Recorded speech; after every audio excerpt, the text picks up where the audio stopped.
Hey, what's up everybody? My name is Jason, and in today's video we're going to be walking through your E-flat scale. Now, your E-flat scale is going to be your lowest scale on the scale sheet, so we're going to approach it a little bit differently to work on playing that low E-flat.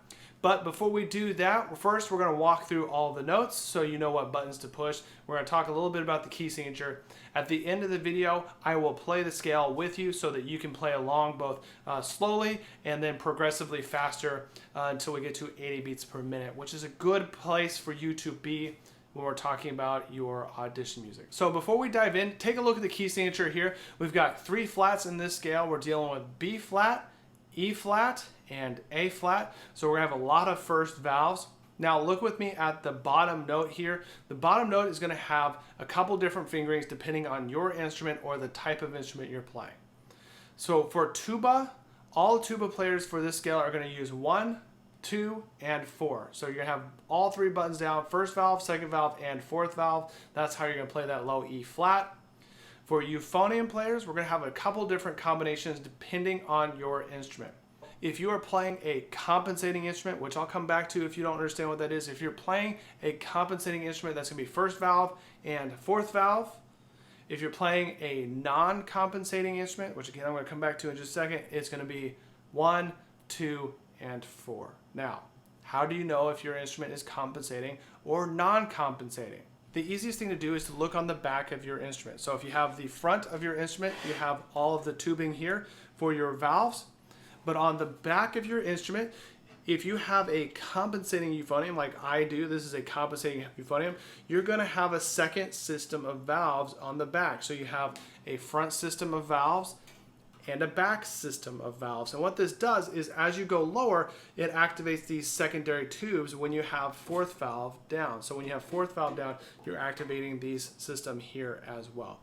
If your instrument is non-compensating, you're gonna have these valve systems on the front, but if you turn the euphonium over, you're not gonna have any of these systems on the back. Now there's nothing wrong with that, it's just a different type of euphonium. So if you have the extra systems on the back, you have a compensating euphonium, you're gonna use first valve and fourth valve. If you do not have the systems on the back, you're gonna use first valve and second valve and fourth valve. So let's dive into our scale. Pull out your scale sheet and follow along with me. Your first note is obviously going to be E flat if we're talking about our E flat scale. So we've got 1, 2, and 4 for most instruments. F is going to be next. F is going to be fourth valve. Followed by G, 1 and 2. A flat, first valve. B flat, open. C, fourth valve. D, 1 and 2. E flat, first valve. Going into the second octave, the top octave, F open, G, 1 and 2, A flat, first valve, B flat, open, C, first valve, D, open, and E flat, first valve. Now, if you have any questions on your fingerings, go look at the fingering chart in the back of your book or go backwards a little bit in this video and re-listen to that.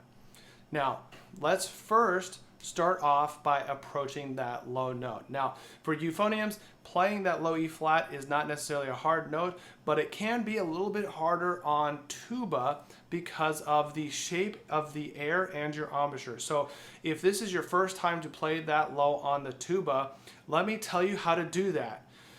You're just gonna have to practice it. There is no real way for me to tell you or teach you how to play that note with a good sound. You're going to have to play with it. And the more you play with it, the easier it's going to be. Now, if you can't get that low E flat right now, tuba players especially, if you can't get that low E flat right now, don't worry. Don't stress out. I want you just to go 1 note lower each day and you will get there. The last thing I want you to do is to start freaking out because that note's not responding and start to force sound out in an unnatural way because you're not getting that. And then you create bad habits and you sound bad. And the more you sound bad, the harder it's going to be to sound good because you start to build upon those habits. Playing it unnaturally starts to feel natural, and that's the way you play all the way through high school. And one of the things I tell all of my tuba players is Once you learn to sound bad, it's hard to sound good. And you can go to the high school and you can ask some of those guys at the high school, they'll all tell you, yes, it's hard to sound good after you've sounded bad for a year or two. So don't rush that low E flat. Just work one note lower at a time. If today the lowest note you can play is G, that's great. Practice playing G a few times, and then tomorrow work towards the F, and then play the F a few times, and then next week work on the E flat. It will come with time. But one of the most common problems I have with my students when they're learning that low E flat is sometimes you play with too fast of air. So that low E flat is going to be big, huge air, but it's not necessarily going to have to move very fast to get that slower vibration in the mouthpiece. Now, again, that's more for tuba players than it is for euphonium players, but the basic concept is true for both instruments. You need a big, fat column of air, but it's not going to be moving very fast. So the analogy I use with my students is you think about the difference between a Ferrari and an 18-wheeler semi. The power load between both cars is kind of similar. If you're a car guy, yeah, it's not, but they're very much the same in the amount of energy they have produced by the engines in those cars. But the Ferrari is so much faster than the truck because it's small and pointed compared to the big 18-wheeler full of stuff that's going to move a lot slower. And that is what your air is going to have to do for that low E flat. So let's start off by walking down the scale, starting in the middle E flat. So if you're looking at your scale sheet, this is going to be the last octave of your scale. We're going to start on E flat and work our way down one note at a time. We're going to do whole notes for this example, so follow along with me. Pull out your instrument and feel free to play along with me. And here we go. 1, 2.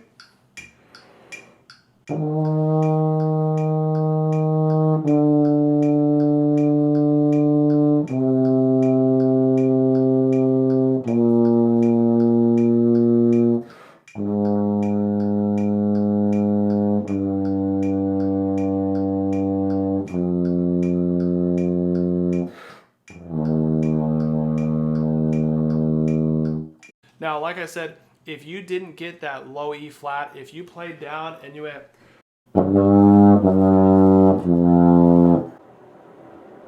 and there was no note, that's okay. This is a long-term process. Think about back to the beginning of you learning how to play this instrument. You weren't that good then because you didn't know what you were doing. But now you are starting to get good, right? You've started to learn, you started to practice, and the same thing is going to be true with that one note. The more you practice, the more you get better, the easier that note is going to become. So don't rush it. If you have to learn the top octave of the scale, tuba players especially, if you have to learn that top octave first and then go down, a lot of times I will have my students start on the middle E flat, go up, come back down, and then play the bottom octave and then come back up. It's kind of like this zigzag shape musically instead of going up and then back down. If you can't start on that low E flat, go down to it and then come back up, just like we did. Now, let's start from the bottom and work our way up, and then we're coming back down. We're going to do that again in whole notes for this example. Here we go. And 1, 2.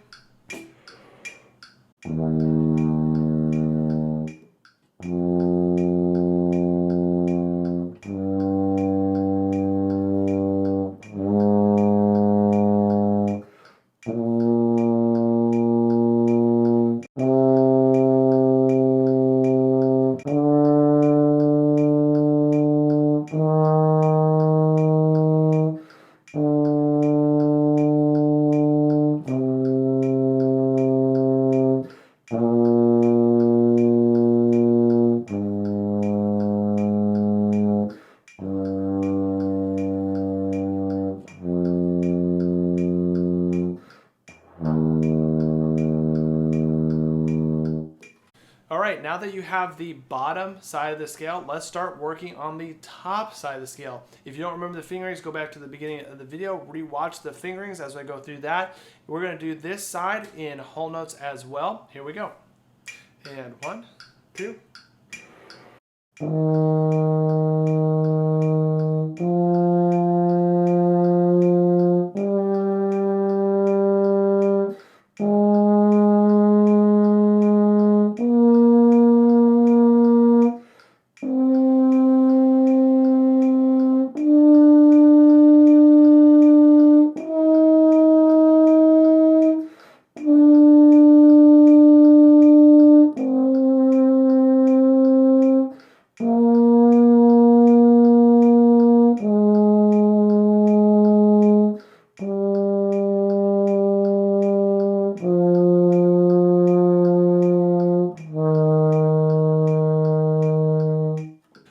go. How did you do? Before you go further in this video, if you struggled in any kind of way, don't go faster yet.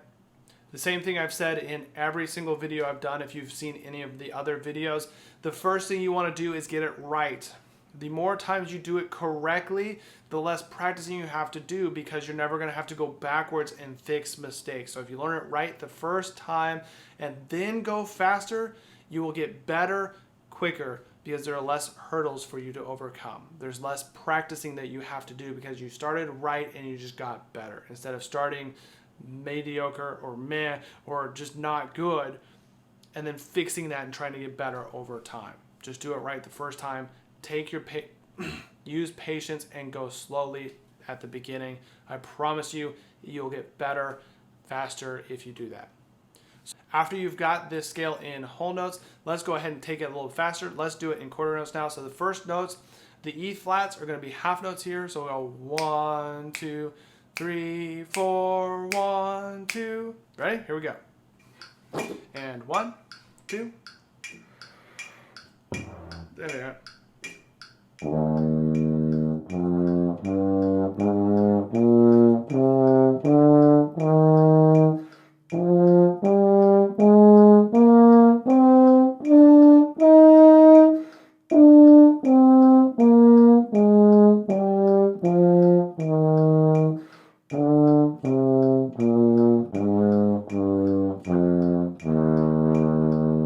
Again, before you go faster, make sure you can do that perfectly and then proceed further along in this video. Now let's take it a little bit faster. We're going to do it like it's written in the music. We're going to do eighth notes this time. 1, 2, and 3, and 4, and 1. Except we're going to go at 60 beats per minute. And here we go. 1, 2.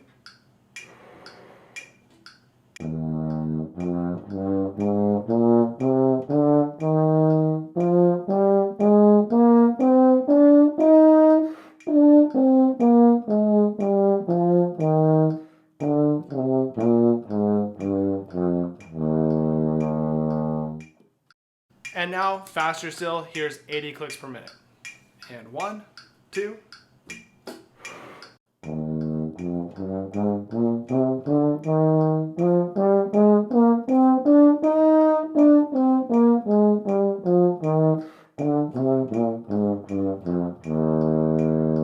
All right, there you go. There is E flat scale. Hopefully you found this video helpful and insightful. If you have questions, please feel free to reach out either to me or to the band directors. We are all here to help you in this whole COVID-19 craziness. But remember, one of the biggest things you need to be doing right now is you need to be playing every day. For every day you miss, you're going to lose 2 days of practicing, and it's going to take you 2 days more to recover that 1 day that you lost. So be playing every day. Even if you're not necessarily practicing, you're just playing around on the instrument. That's better than getting worse. Also, remember, and I've said this a couple of times already in this video, go slow at first. Make sure you're doing it right. Play it beautifully the first time and then go faster. It will take you less time to get good. You'll have to put in less work to get good. And ultimately, that's the fun part about playing, is once you get faster with the scale. Don't rush that process though. Take your time. Don't jump to the faster side and then make a whole bunch of mistakes, because that's just creating more practice for yourself. Now, if you need help on any of the other scales, make sure you check out my other videos. I have videos on all of the scales coming out this week, so use those to your advantage. You've got auditions that are coming up soon, so make sure you're practicing, and I will see you in the next video.